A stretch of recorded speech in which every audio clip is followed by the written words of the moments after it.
गुरुर्ब्रह्मा गुरुर्विष्णु गुरुर्देव महेश्वर गुरुर्साक्षात् परब्रह्म तस्मै श्री गुरवे नमः।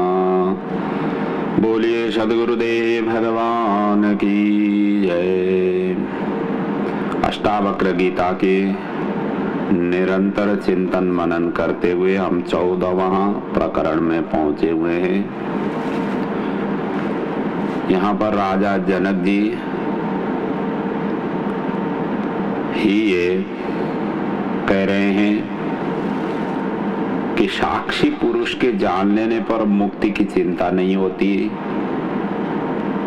अर्थात साक्षी भाव से परमात्मा का दर्शन होता है। केवल साक्षी रहो।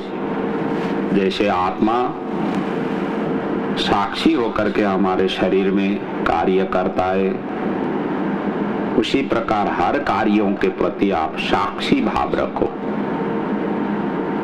यदि साक्षी भाव रखोगे तो वहां पर न द्वेष होगा, न ईर्ष्या होगी, न लाभ होगा, न हानि होगा। स्वतंत्र अवस्था को आप प्राप्त होगे और स्वतंत्र अवस्था को प्राप्त होना ही आत्मा का साक्षात्कार है। इस प्रकार की भाव ये 14वां प्रकरण में, इसमें 4 ही श्लोक हैं, ज्यादा श्लोक नहीं है। तो राजा जनक जी यहाँ पर वर्णन कर रहे हैं ये 4 सूत्रों में। तो जनक कह रहे हैं कि पहला सूत्र में प्रकृत्या शून्य चित्तो यह प्रमादाद भाव भावना निन्द्रितो बोधित इव क्षीण संसरणो हि सः। ये कहते हैं कि जो स्वभाव से ही शून्य चित्त है पर प्रमाद से विषयों की भावना करता है और सोता हुआ भी जागने के समान है, वह पुरुष संसार से मुक्त है। जैसा कि पिछले 12वें और 13वें प्रकरण में राजा जनक अनुभूति का वर्णन करते हैं कि आत्मा को जान लेने मात्र से सिद्धि नहीं है, बल्कि उसे उपलब्ध कर लेना ही सिद्धि है। केवल जान लिया, पुस्तक पढ़ने से व्यक्ति ज्ञानी नहीं होता है। जब उसको व्यवहार में उतार लेते हैं तभी ज्ञानी कहा जाता है। यही परम पुरुषार्थ है। उपलब्धि के बाद भी चित्त की चंचलता को पूर्ण रूप से शांत करने के लिए इसमें निरंतर स्थिर रहना आवश्यक है, जिससे अनेक जन्मों के संस्कार स्वरूप वासना के बीज को पूर्णतः नष्ट किया जा सके। जब यह बीज ही नष्ट हो जाता है तभी उसे कैवल्य पद प्राप्त होता है। ऐसा व्यक्ति सर्वत्र ही उस अद्वय आत्मा को देखता है। यही आत्मा ज्ञान की स्थिति है। इस प्रकरण में जनक जी मुक्ति का वर्णन करते हैं कि जो आत्मा ज्ञान के बाद की स्थिति है। आत्मा ज्ञानी में भी यदि कामना एवं वासना संबंधी थोड़ा सा भी बीज विद्यमान रह गया हो तो वह फिर समय पाकर प्रस्फुटित हो सकता है। इस बीज का नाश ही मुक्ति है कि आत्मा स्वरूप को उपलब्ध हुआ ज्ञानी स्वभाव से शून्य चित्त वाला होता है। उसके चित्त से समस्त कामना, वासना एवं संस्कार जन्य तरंगे शांत होकर चित्त की चंचलता नष्ट हो चुकी है। अब उसमें संकल्प विकल्प के विक्षेप नहीं है। ऐसी स्थिति को उपलब्ध हुआ ज्ञानी सदैव जागृत रहता है। सोते समय केवल शरीर का थोड़ा सा भाग ही सोता है। शरीर की सारी क्रियाएं यथावत चलती रहती है। नींद में श्वास, रक्त प्रवाह, स्नायु संस्थान, मन आदि अपना अपना कार्य करते रहते हैं। ये सोते ही नहीं। केवल मस्तिष्क का थोड़ा सा भाग ही सोता है, थोड़ा विश्राम लेता है, किंतु चेतना कभी नहीं सोती। वह नींद में भी जागृत रहती है। सोना चेतना का स्वभाव ही नहीं है। इसलिए जनक जी कहते हैं कि मैं आत्मा स्वरूप हूँ, अतः सोता हुआ प्रतीत होते हुए भी नित्य जागृत हूँ। शरीर सोता है, आत्मा कभी नहीं सोती। इस प्रकार आत्मा में स्थित हुआ योगी संसार से मुक्त है। ऐसा पुरुष यदि संसारी विषयों की भावना करता है तो वह वासना एवं आसक्ति से युक्त न होकर प्रमादवश करता है। आत्मा ज्ञानी के क्रियामान कर्म तो बंद हो जाते हैं, क्योंकि वह करता नहीं रहता, इसलिए उसके कर्म संचित नहीं होते तथा संचित कर्म भी आत्मा ज्ञान से नष्ट हो जाते हैं, क्योंकि कर्मों का संबंध मन से है और मन नहीं रहने पर कर्मों का भी क्षय हो जाता है। किंतु प्रारब्ध कर्म जिनसे यह शरीर एवं जीवन मिला है उसे इस जन्म में आत्मा ज्ञान के बाद भी भोगने पड़ते हैं। इनको भोगे बिना मुक्ति नहीं होती, इसलिए आत्मा ज्ञानी भी शेष प्रारब्ध कर्म को भोगना भी अनिवार्य है, तभी मुक्ति होती है। यदि उन्हें न भोगा गया तो अनभोगे कर्म फिर अपना प्रभाव दिखाते हैं। इसलिए राजा जनक जी कहते हैं कि मैं अब विषयों की भावना वासना से न करके प्रमादवश प्रारब्ध होकर करता हूँ। इस जन्म में जो भोग मुझे मजबूरी से भोगने हैं, ईश्वरीय विधान के अनुसार भोगने हैं, इसलिए उनकी ही भावना करता हूँ, किंतु अहंकार एवं कर्तापन से मैं सदा सर्वदा हर क्षण हर पल उन सभी कार्यों से मैं मुक्त हूँ और मुक्त रहता हूँ। अगले सूत्र में वो कहते हैं क्व धनानि क्व मित्राणि क्व मेहि विषयवस्यवः क्व शास्त्र क्व च विज्ञानम यदा मे गलिता स्प्रिया। तो इस सूत्र में कहा गया है कि जब मेरी स्प्रिया नष्ट हो गई, मेरी इच्छाएं जब नष्ट हो गई, तब मेरे लिए कहाँ धन, कहाँ मित्र, कहाँ विषय रूपी चोर है, कहाँ शास्त्र है, कहाँ ज्ञान है। अर्थात इस सभी की सभी लेस होता ही नहीं।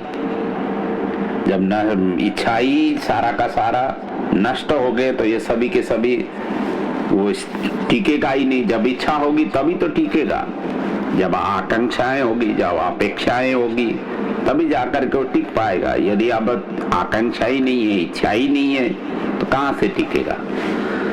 तो इस सूत्र में राजा जनक जी ये कहना चाह रहे हैं कि आत्मा ज्ञान के सुख के अभाव से ही मनुष्य शारीरिक एवं मानसिक सुख प्राप्ति हेतु विषयों की ओर प्रवृत्त होता है। उसे यह भ्रांति है कि ये विषय ही उसे न आनंद दे सकते हैं, किंतु ये विषय तथा इनसे प्राप्त सुख अनित्य है। ज्ञानी शाश्वत सुख को उपलब्ध हो जाता है, फिर उसका इन अनित्य विषयों के प्रति कोई आकर्षण नहीं रहता।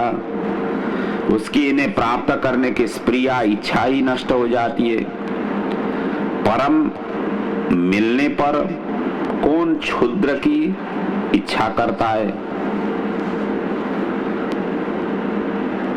तो इसलिए धन, मित्र, विषय, भोग, शास्त्र, ज्ञान आदि मनुष्य की वासना पूर्ति के साधन मात्र हैं। जब तक वासना भीतर है तभी तक ये मूल्यवान है, महत्वपूर्ण है एवं उपयोगी प्रतीति होते हैं। इनमें रस मालूम होता है। यह जीवन एवं संसार वासना की दौड़ मात्र है। मनुष्य दौड़ता ही जाता है, किंतु उपलब्धि से तृप्ति ही रहता है, अतृप्त ही रहता है। उपलब्धि तो उनको पूर्ण की पूर्ण, जो वासनाएं एक पूर्ण होगी दूसरे वासनाएं निकल जाएगी। वासना तो कभी पूर्ण होने वाली है ही नहीं। नदी की तरंग की तरह है। नदी में जाओगे जो नदी की जो तरंग निकलते ही रहते हैं, इसी प्रकार हमारी वासनाएं तो हमेशा हमेशा निकलती रहती है। तो ये अतृप्त ही रहता है, अतृप्त ही मर जाता है।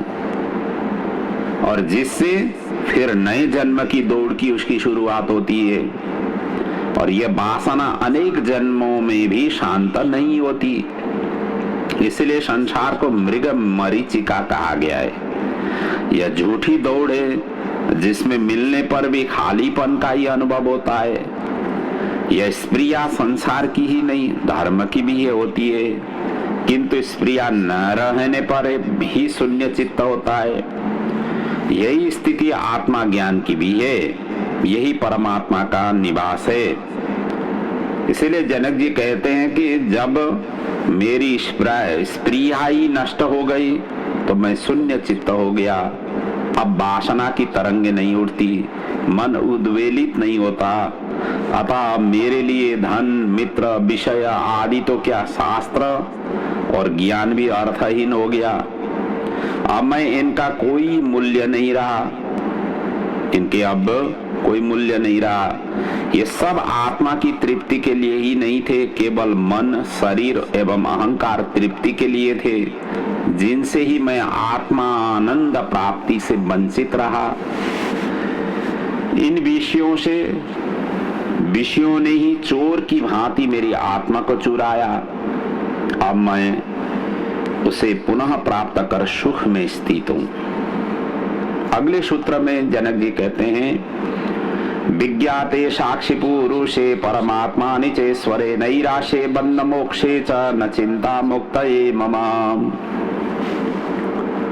वो कहते हैं कि साक्षी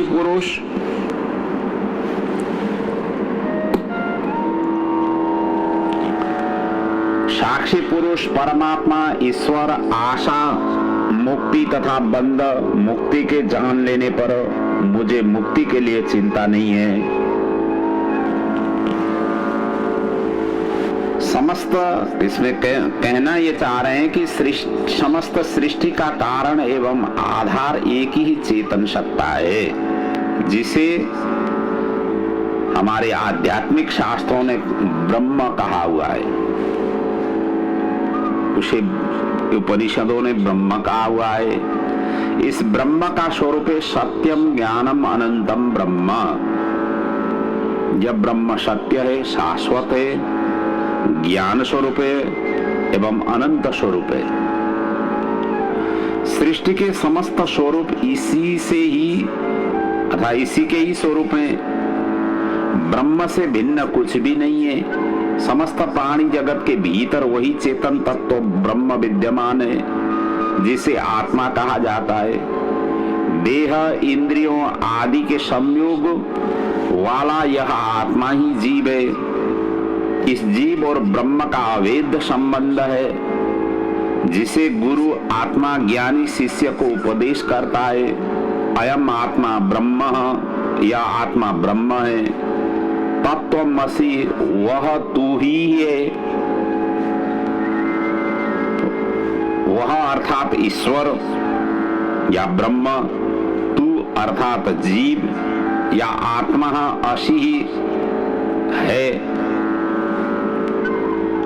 ये महावाक्य हैं जो जीव और ब्रह्म की अभेदता का बोध कराते हैं। शिष्य को इनका बोध हो जाने पर वह कहता है कि अहम ब्रह्मास्मि, मैं ब्रह्म हूँ। ब्रह्म सर्वज्ञ है एवं जीव एकदेशीय एवं अल्पज्ञ है। इस अल्पज्ञ स्वरूप में जो चेतन तत्व आत्मा है वही ईश्वर है। दोनों का अभेद संबंध केवल चेतन में होता है। इस अभेदता को जिसने जान लिया वही मुक्त है। उसे मुक्ति की न साधना करनी पड़ती है, न इसकी चिंता ही करनी पड़ती है। इसलिए जनक जी कहते हैं कि शरीर स्थित देह, इंद्रियों आदि का साक्षी पुरुष यह जीव ही आत्मा है। जिसने इस साक्षी पुरुष आत्मा को जान लिया, उसने इस परमात्मा परम आत्मा को जान लिया, उसने ईश्वर को जान लिया। आत्मा अल्पज्ञ है एवं परमात्मा सर्वज्ञ। उसी प्रकार परम आत्मा आत्माओं में श्रेष्ठ कहा है। ईश्वर के कारण उसे ईश्वर कहा जाता है, ऐश्वर्य के कारण उसे ईश्वर कहा जाता है। अतः इस साक्षी पुरुष आत्मा एवं परमात्मा और ईश्वर में अभेद संबंध है। जिसने इस अभेद संबंध को जान लिया तो उसे आशाओं से मुक्ति एवं बंधनों से मुक्ति की भी चिंता नहीं रहती है। जनक को ऐसा अभेद संबंध ज्ञात हो जाने से वो कहते हैं कि इस साक्षी पुरुष परमात्मा ईश्वर के अभेद संबंध को जान लेने से मैं आशा रहित एवं बंधन मुक्त हो गया हूँ, इसलिए अब मुझे मुक्ति की कोई चिंता नहीं है। मुक्त तो मैं था ही, बंधन का जो भ्रम था वह भी मिट गया है, जिससे मैं शांत होकर स्थित हूँ। कहने का मतलब इस सूत्र का सार यह है कि आत्मा एवं परमात्मा के अभेद्य का ज्ञान, यही ज्ञान की परम स्थिति है। जो दोनों में भेद देखते हैं, परमात्मा को आत्मा से भिन्न समझते हैं, वो द्वैतवादी धर्म है। जो आत्मा में भी भिन्नता देखते हैं, वो आत्मा के नाम से जीव ही की व्याख्या कर रहे हैं, उन्हें चेतन आत्मा का ज्ञान नहीं हुआ है। इसलिए यह अद्वैत का अनुभव ही ज्ञान की अंतिम अनुभूति है। अगले सूत्र में जनक जी कहते हैं, और यह अंतिम सूत्र भी है इस प्रकरण का,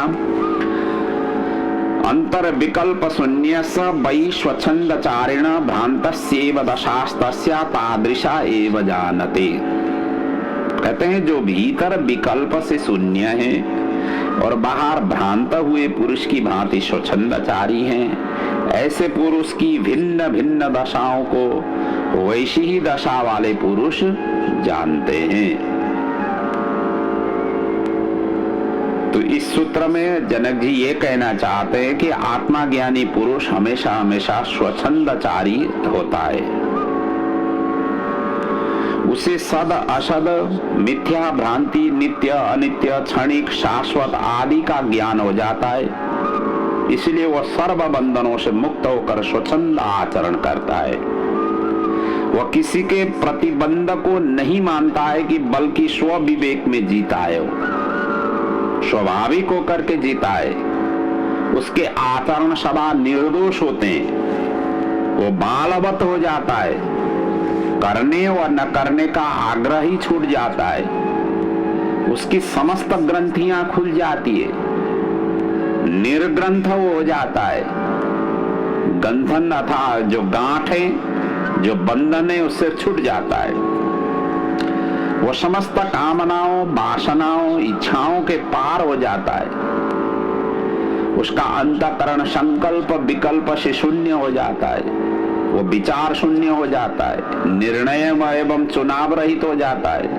केवल मात्र साक्षी रह जाता है, दृष्टा मात्र रह जाता है, किंतु बाहर से अन्य व्यक्तियों की ही भांति दिखाई देता है तथा वैसा ही आचरण भी करता है। उसका खाना पीना, कपड़े पहनना, उठना बैठना, बात करना आदि समस्त क्रियाएं सामान्य व्यक्ति की ही भांति वो चलती रहती है। उसमें वो कोई विक्षेप नहीं डालता है। वह सामाजिक एवं शासन के नियमों का भी पालन करता है। सड़क पर चलते हुए सड़कों का नियम का भी पालन करता है। व्यवहारिकता, शिष्टाचार भी निभाता है। वह समाज में कपड़े उतार करके नहीं घूमता, अर्थात केवल कौपीन धारण करके वस्त्र सारा का सारा त्याग करके ऐसा नहीं घूमता। अभद्र व्यवहार नहीं करता, हंसी मजाक भी कर लेता है वो, अर्थात उसका बाहरी व्यवहार सामान्य व्यक्ति की ही भांति वो चलता रहता है। उसे अपने ज्ञान का अहंकार भी नहीं होता। वह बाहरी अनुशासन की अपेक्षा स्व अनुशासन से जीता है, किंतु उसके भीतर बड़ा अंतर हो जाता है। इस भीतर को जानने का कोई उपाय नहीं है। इसे वही जान सकता है जो इस स्थिति तक पहुंचा हुआ है। अज्ञानी उसे नहीं जान पाते, वो उसे सामान्य जन ही समझते हैं। सामान्य जन मनुष्य की अपेक्षा उसके शरीर की बनावट, उसके कपड़े पहनने की ढंग एवं उसके आचरण से ही करते हैं। ये तीनों मनुष्यों को जानने की कसौटी नहीं हो सकते। बहुरूपीय एवं पाखंडी भी ऐसे अनेकों मुखौटे लगाकर भिन्न भिन्न आचरण कर सकते हैं।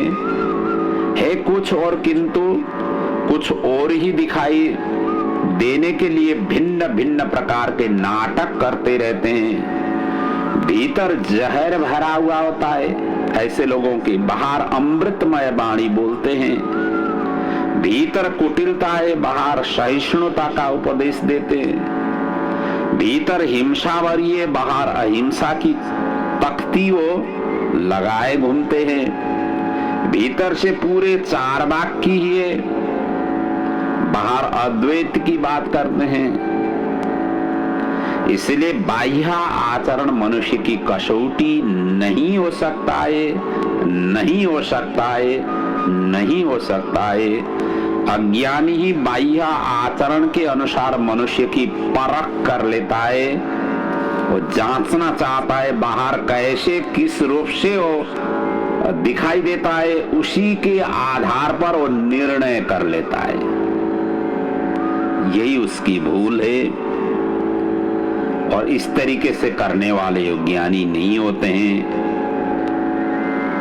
तो यहाँ अष्टावक्र जी ने इसीलिए बाह्य आचरण से मनुष्य की परीक्षा करने वाले को चर्मकार की संज्ञा दी है, जो केवल चमड़ी के पार ही है। ज्ञानी ज्ञान को देखता है, बाह्य आचरण को नहीं देखता है। इसलिए जनक कहते हैं कि ज्ञानी की आंतरिक स्थिति को दूसरा ज्ञानी ही जान सकता है। एक ज्ञानी दूसरे ज्ञानी को जान सकता है, जिसे वैसा ही उन्हें अनुभव हुआ है। अज्ञानी उसको कभी नहीं जान सकता है। ज्ञानी बाहर भ्रांत पुरुष की भांति रहता है, जैसे इसे कुछ पता ही नहीं है। वह स्वच्छंदचारी होता है, वह भिन्न भिन्न दशाओं में भिन्न भिन्न प्रकार का व्यवहार करने वाला होता है। इसलिए इन बाह्य आचरणों से उसे जानना कठिन है।